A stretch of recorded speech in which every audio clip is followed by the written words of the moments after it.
Barakatuh. Wa alaikum assalam wa rahmatullahi wa barakatuh. And jazakallah for having me on your show today. A very warm welcome to our very special Eid Bumper Show, and we want to thank you so much for joining us. As we know, it's a day of love, it's a day of peace, it's a day of getting together, reconnections. But as we know, it's also, as much as it is a day of celebration, for some people it is a day of memories and having to think of those loved ones that we've lost and left behind, and are not going to be joining us on this very special day. But before we get into that, tell us a little bit about yourself. So, jazakallah for giving me the opportunity. I am a life coach and I deal with substance abuse, rehabilitation. I deal with family counseling. I deal with couples counseling and trauma counseling as well. And I also assist teenagers with emotional intelligence development. So that's a bit about me. At the moment, life coaching and motivational speaking allows me to engage on platforms like yours to get awareness around critical mental wellness issues as well. For sure. And I think that has been one of the biggest situations, especially, I mean, we've spoken about it time and again on the shows, that the mental well-being state of people is not very good at this point in time due to the pandemic and the challenges, the added challenges, should we say, that they've been faced with. Absolutely. And in this time, we're seeing post-traumatic stress at an all-time high. We're seeing people isolated from their loved ones. We're seeing different behavior in that you can't just go out and do what you would normally be comfortable doing. So mental wellness is the talk of the day, and depression is on the rise. I mean, anxiety-related conditions and that. So providing this kind of service in this time, I can say that we are extremely busy and inundated, not just with adults, but with children as well. Right. Now let's come to the crux of the matter. I mean, as we know, this pandemic has taken many lives from many families. And I mean, some of them haven't just lost one person in the family, but many. And, you know, it is a day of remembrance, reflection, memories, creating those memories. And I think for people that have lost those loved ones, it's actually difficult, although we have that iman and we believe in you know, death, and Allah has taught us how to deal with that. But it's also, you know, from the human being point of view, the emotional human being point of view, it is very difficult. So what sort of advice would you give people that are in that situation where, you know, they're finding it difficult to cope with? Because as we know, there's no closure there, Nazia. At the end of the day, normally, you know, a janaza would come to the house and you'd pray for the person and you see the actual body there laying there. So you know, okay, this person is really gone and that's it. Whereas like from now, due to COVID-19 and people passing on from COVID-19, literally the janaza has been going from the you know, the Ghusl straight through to the cemetery. So I think people are really dealing with a difficult situation at this point. Yes, and it's so, you know, it's so important because at the Mayat, what is the point of seeing the janaza? It's to receive closure. Sure. It's to have the final moments, you know, that goodbye and the crucial du'as that you read. And it just makes all the difference when the person is, the corpse is in front of you or the janazah is in front of you. And denying people that is actually denying them a bit of closure. I would say that it impacts women as well, more especially, because men at least get to go to the Kabristan. There's certain sects that don't allow women to go to the Kabristan, you know. Yes. So in that way, the closure is not being found. And it is an extremely traumatic and deeply personal experience.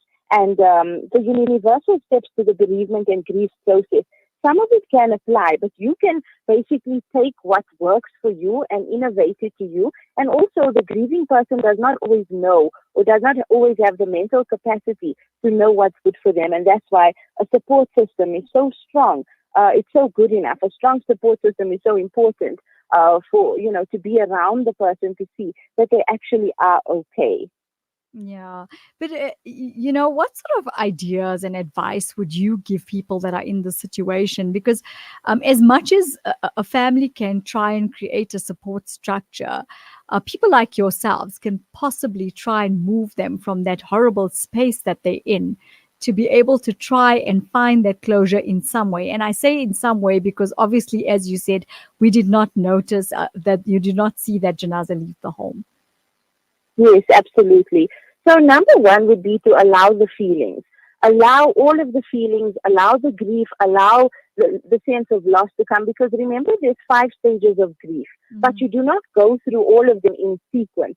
The 5 stages is anger, bargaining, resentment, anger, and then acceptance. But you don't go through all of it at the same time. Sometimes you could go through the anger all day, and then you would go through denial the next day, and the next day the depression would set in, and acceptance will only set in a couple of years later. There's moments of acceptance, but every morning the person is reliving this, in any one of order. So allow the grieving process.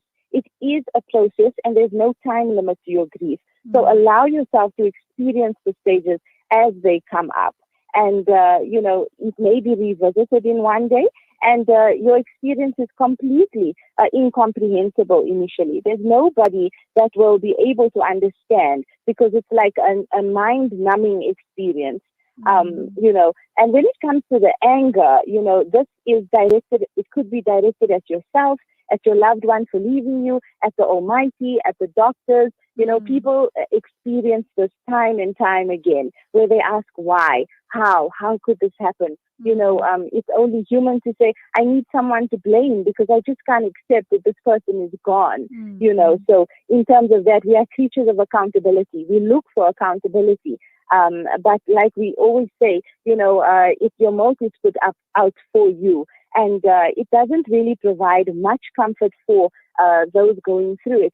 But ultimately, it leads to acceptance. Now, when it comes to bargaining, it's not unusual for survivors to cope with loss by trying to negotiate with their higher power. Right. So you'll find people saying, if only, like, Yes. Yalla, if only I had paid attention to the signs, if only we had not argued, if only, and this draws attention to the fact that, make the most of today, because you don't know what lies ahead for any of us. And then in terms of the depression, in most cases, it will not last forever, but of course your life will never be the same again. So it's a mixture of disbelief, that overcomes you with depression. And again, you will have to let these feelings come, sit with you, and pass as they should. There's no shortcut. There's no going under them. You've got to go through them. And then finally, acceptance. And this refers to coming to terms with the finality of the loss and moving forward with your life. It does not mean that you won't revisit the previous stages. The actual stages of grief is something that someone could go through in one day, and tomorrow wake up again and go through it again.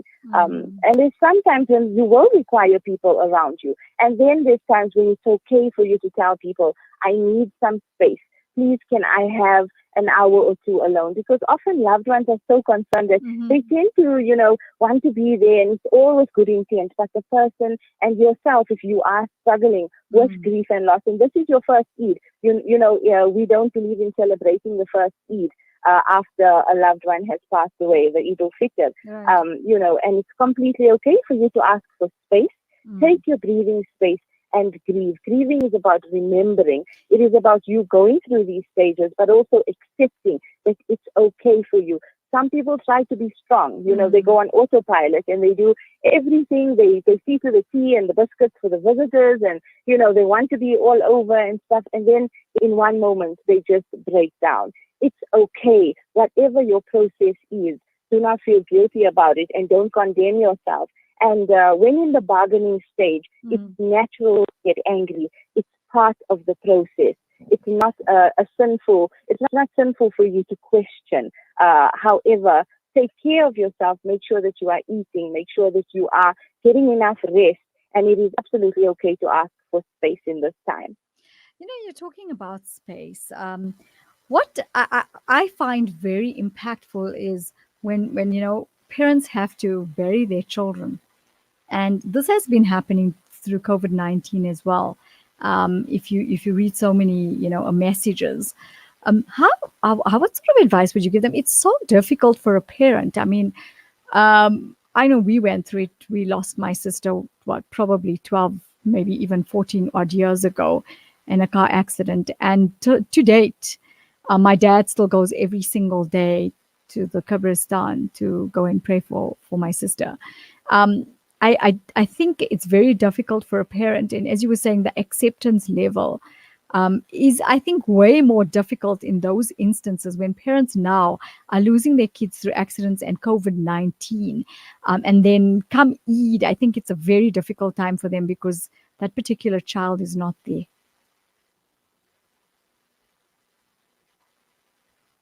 Nazia, are you still on the line? Nazia? We seem to have lost connection there with Nazia. Let's see if we can get her back again. You know, as we were talking about the trauma and should we say, the ricochet effect of having to lose a loved one is not the easiest of things, especially now during, you know, celebratory times like Eid, due to the COVID-19 period as well, where people were going through non-closures, should we say, you know, not being able to pray for the person and see them going off and realizing that now they know more. And I think that is what we're saying. It's making it a lot more difficult. But I think it's maybe getting up in the morning on Eid day and reflecting and praying. Yeah, so let's see if we got Nazia on the... We're going to try and get Nazia back. We're just going to go for a quick ad break. We'll be back with you in a bit. Africa. Provide dignity, safety and nourishment to millions of needy families in 14 countries across the globe this Ramadan by sponsoring towards the Africa Muslims Agency's More Than a Meal campaign. Sponsor a food hamper at 1,100 rands or an iftar suhoor meal box at 100 rands. Call Africa Muslims Agency on 011 834 8685 or donate at africamuslimsagency.co. Africa Muslims Agency, inspiring the spirit of giving. Ishmael, weren't you supposed to be in Umrah? No, man. With this new visa issues, I can't go every year. Yeah, I know.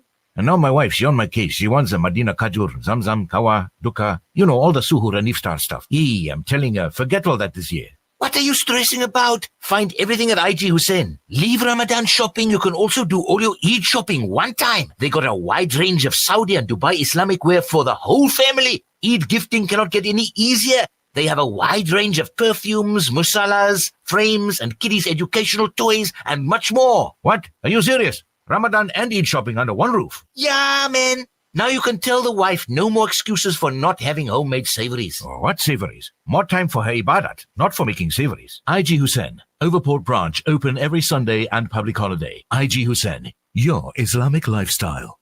What makes Randery Jewelers the optimum place for your memorable gift? Is it our range of exclusive, high-end, luxurious jewelry? Or is it our master craftsmanship of all your bespoke jewelry needs? We believe it's because at Randery Jewelers, we know just how to make your special moments last forever. Whether it's for a wedding, anniversary, or just a simple gift to show your love, trust Randery Jewelers to make it special. www.randeryjewelers.com. Make your moments last forever with Randery Jewelers, the family name you can trust.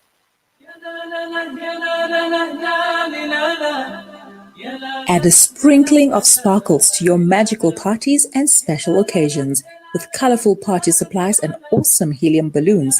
Celebrate Ramadan and Eid in style with our stunning range of decorations, disposable tableware, gift bags, fancy boxes, elegant serviettes, and so much more. Be sparkled by our wide range of household and takeaway packaging, glassware, bakeware, and beautiful wedding accessories just for you. Sprinkles and Sparkles Party Shop. You'll want it all. Opened Monday to Sunday. Visit us at 431 Inanda Road, Parlock, Durban, South Africa. Call 031 577 0604.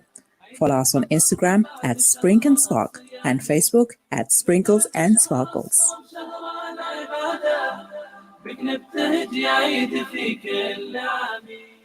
I've been waiting. The best charity is that which is given in Ramadan.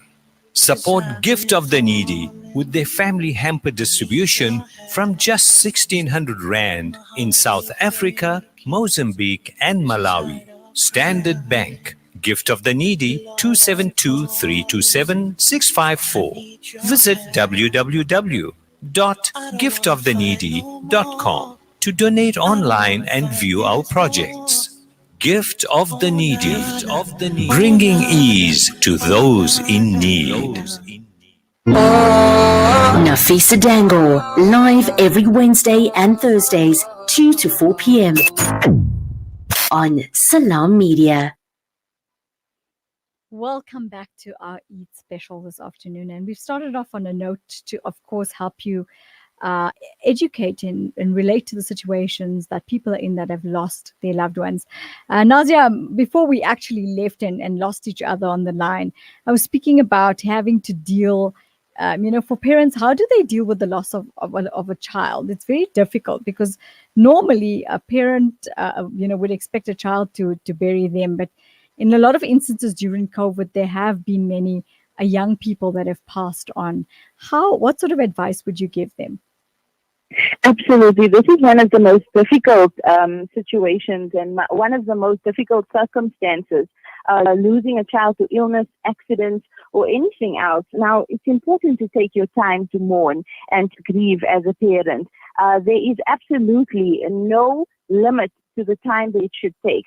And also, if you find solace in prayer, do that. Make lots of dua. If you find solace in talking and you feel you need to do that, talk about it. If you feel like you need to just have bouts of crying sessions, that also helps. Everybody grieves differently. And unfortunately, only when you put in the position to have to grieve do you find your perfect fit of grieving. It's never easy. No matter how you can tell a parent, people will come to you and say things like, it was his taqdeer, he only had that much life put out for him, but ultimately you as a parent have to find your perfect way to grieve. And also within the 40-day mourning period or that, it comes with you sitting in your child's room and looking at everything and having to remember that is all part of the painful process of grieving. And for those parents that, I know my parents lost my sister at the age of 21, between 12 and 14 years ago. And you can see they still haven't, they're not coping. They try and find a coping mechanism, but of course just deal with it, on a daily basis. My dad, it's now so many years and he's still every single day in the Qabristan. And I suppose that is his coping mechanism. So I think people have to find something that is their coping mechanism to be able to say, I'm going to have to deal with this and carry on with it. It's not easy. It's not one of the easiest things for a parent to go through. I think it's devastating. But on a lighter note, I think we need to find a coping way. And this is what I want to ask you: is what sort of coping mechanisms would you suggest they go about doing, or do they find their own? In a way, we all like to keep the memory alive. We like to keep the memory alive as if, that person, is like still here with us. So in terms of that, keep talking about them to that support circle that you have. Keep the memory alive. If, like your dad, going to the Qabristan, is what gives him solace, then go to the Qabristan and find closure there, if only for a minute. But acknowledging the loss sometimes is devastating for the person, too devastating to accept the reality. That goes into denial, it speaks to one of the stages of grief, which is denial. Some people don't move out of that stage, and that is all it is. It is finding your perfect fit for your coping mechanism. If it means alone time, journaling, talking, looking at old pictures and remembering, speaking to friends or acquaintances who are mutual friends of the deceased, and just having that. Anything, notice when you're grieving, you want anything that gets you closer to them. And I think it's also about that, finding those support structures, people that can be that support structure and that spinal cord for you, like people like yourselves. Because the thing is, they need a neutral party to speak to be able to help them cope and find ways of dealing with it better. So I would also suggest maybe them getting in touch with people like yourselves to be able to help them kind of cope and deal with the situation. As we know, it's not one of the easiest ones. Some people are celebrating Eid, but whereas others are having to deal with this particular aspect. So I think our du'as go out with them. for their strength. And I think that's what it's about. A lot of people say, you need sabr, but I always say it's not about the sabr, it's about the strength. Because that's what's going to actually inevitably help you try and cope in some way. We can't say move forward, because if you look at many parents that I've encountered and met that have lost their loved ones, their little ones, you see that the pain is still there. It's never going to go away, but there's always ways to have to deal with it. Absolutely. And I think the worst thing people can tell someone who's grieving is, you'll get over it.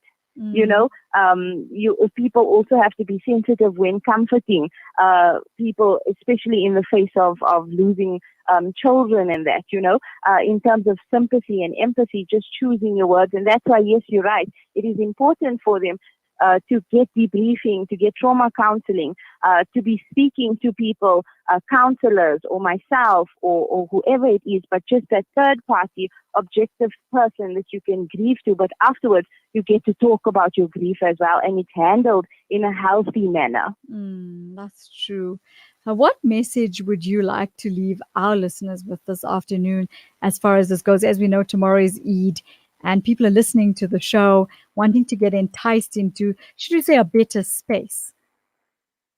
Absolutely. My message to people who are having their first Eid for loved ones that they have lost is that the way that we remember our loved ones is that we make dua for them. We keep them in our spirit. And, I always say that the people who have left us have left a well of love and courage.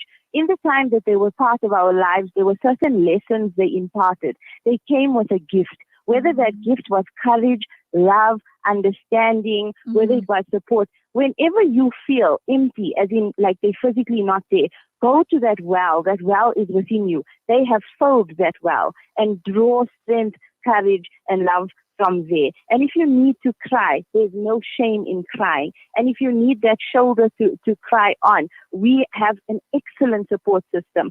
You have an excellent support system in people like me and other counselors that you can be referred to.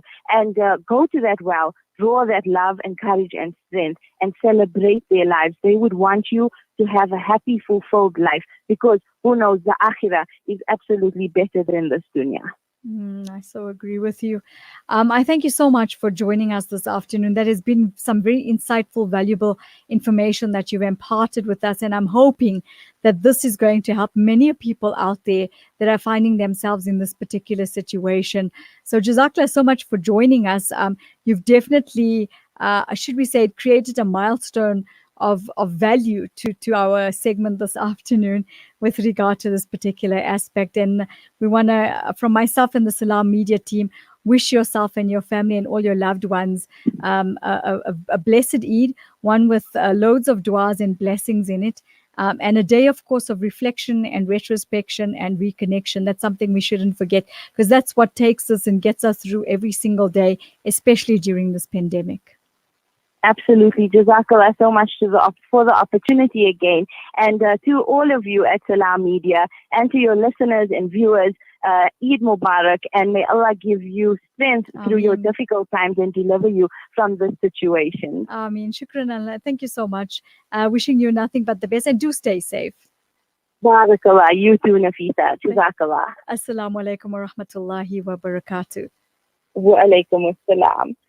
And that was Nazia Saloojie imparting some really valuable, insightful advice into how to deal with our first Eid with our loved ones who have passed away either through COVID or an accident or some other way. And I think that's been very insightful. Do join us after the break with Maulana Arshad Fakir, and he's going to give us a nasiyah on the true meaning of Eid, and he's going to explain the importance to us.